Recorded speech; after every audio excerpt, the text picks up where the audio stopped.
Pose ton gun, oui, vous reconnaissez NTM, le groupe préféré de Philippe Bilger. Braquage spectaculaire. Ah ouais, surtout Joe Star. Oui. Braquage spectaculaire cette nuit dans le célèbre palace parisien, le Georges V, en plein couvre-feu. Munis d'armes à feu et de haches, et après avoir cassé plusieurs vitrines, 2 malfaiteurs ont dérobé plus de 100 000 euros de bijoux et se sont enfuis sans être rattrapés par la police. L'an dernier, les agressions et homicides ont nettement augmenté selon le ministère de l'Intérieur. L'insécurité s'aggrave-t-elle? C'est le second débat et pour le moment, vous êtes 85% à dire oui.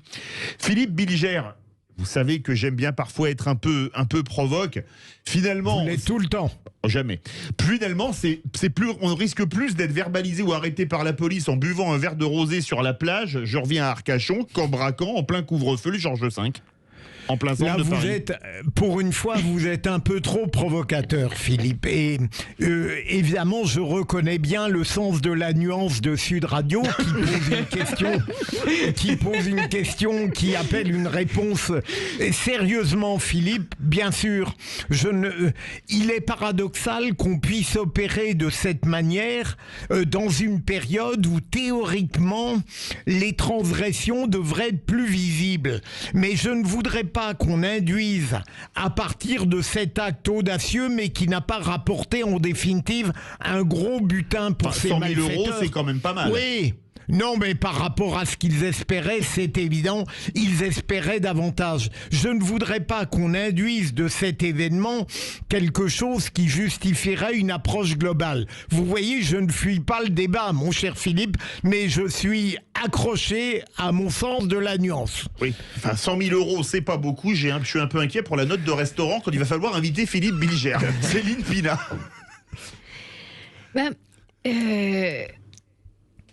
Oui, absolument.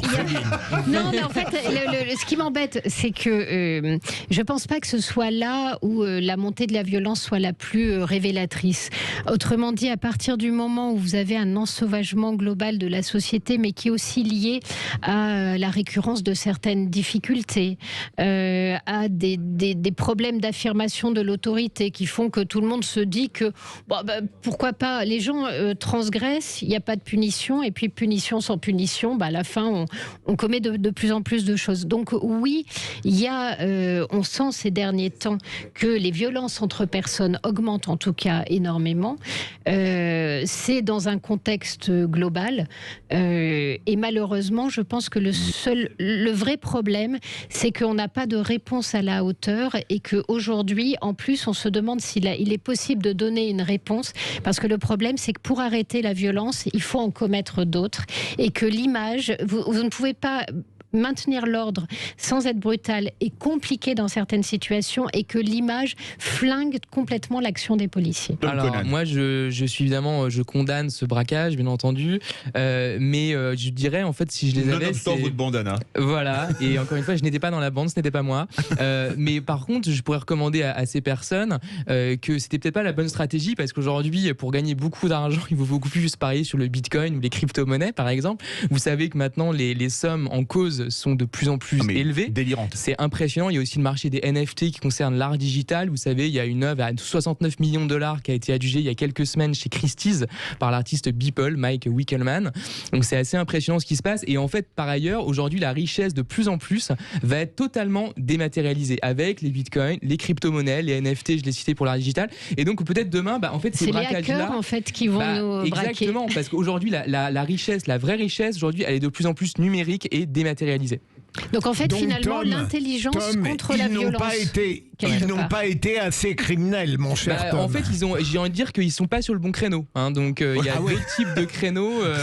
En fait, ce que Tom veut dire, c'est qu'en termes de rentabilité, je ne conseille pas, bien sûr. Mais... c'est qu'en gros, en termes de rendement, finalement, la brutalité et la violence, c'est petits joueurs. Quand je vous entends tous les trois, j'ai l'impression qu'il va falloir rebaptiser les vraies voix les Dalton. Direction Perpignan. Bonsoir Sabine. Bonsoir tout le monde. Vous nous appelez au 0826 300 300. Est-ce que vous pensez que l'insécurité s'aggrave ? Oh oui, Oui, beaucoup, mais l'insécurité, mais en plus qu'il n'y ait pas de justice. Excusez-moi, M. Bilger. La justice, Ah non, mais allez-y. Allez-y. Je ferai l'exception qui aurait confirmé la règle. Ce soir, il est Joe Dalton, donc il vous écoute. Je suis très bonne humeur ce soir, bizarrement. Oui, moi je trouve que la justice est trop laxiste. La justice, elle pense pas à ceux que justement ils sont les victimes. On condamne, oui, on condamne, mais toujours avec sursis. C'est-à-dire que la victime, elle n'a pas de sursis. Elle a encaissé le coup, elle a encaissé le vol, elle a encaissé tout.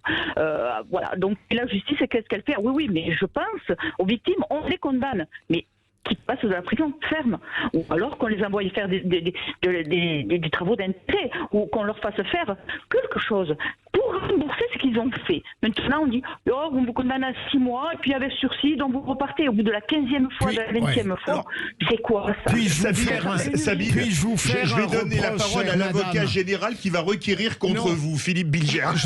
J'allais faire un reproche très amical à Sabine. Je constate qu'elle écoute trop Philippe David lors des vraies voix, parce qu'elle développe exactement ce qu'il profère en général, et malgré ma contradiction, il continue à penser la même chose. C'est invraisemblable. Sabine, vous avez d'excellentes sources d'inspiration. Non, je pense que c'est beaucoup de personnes qui le vivent. Oui, qui ne mais vous avez raison. Bien sûr.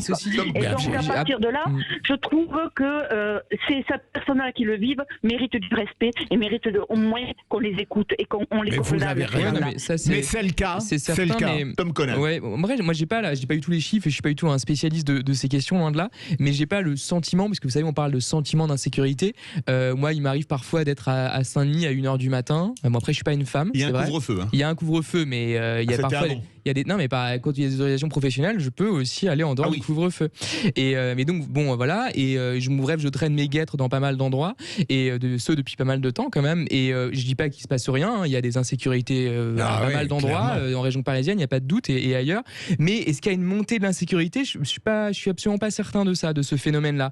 Il y a quand même beaucoup d'extrapolation par rapport à des phénomènes qui ont lieu régulièrement. Mais... Le mot de la fin, rapidement, Non, 1 minute. juste pour dire qu'en fait, il y a une montée de l'insécurité, pas partout, pas surtout. Notamment, par exemple, les cambriolages ont plutôt tendance à diminuer. En revanche, les violences sur les personnes ne cessent d'augmenter, ce qui est très inquiétant pour prendre la température d'une société. Okay. Verdict sur Twitter. Braquage au Georges V en plein couvre-feu, l'insécurité s'aggrave-t-elle? Eh bien, pour le moment, vous êtes 85% à dire oui. Un score brejnevien. Dans quelques instants... Bizarrement, je l'aurais parié.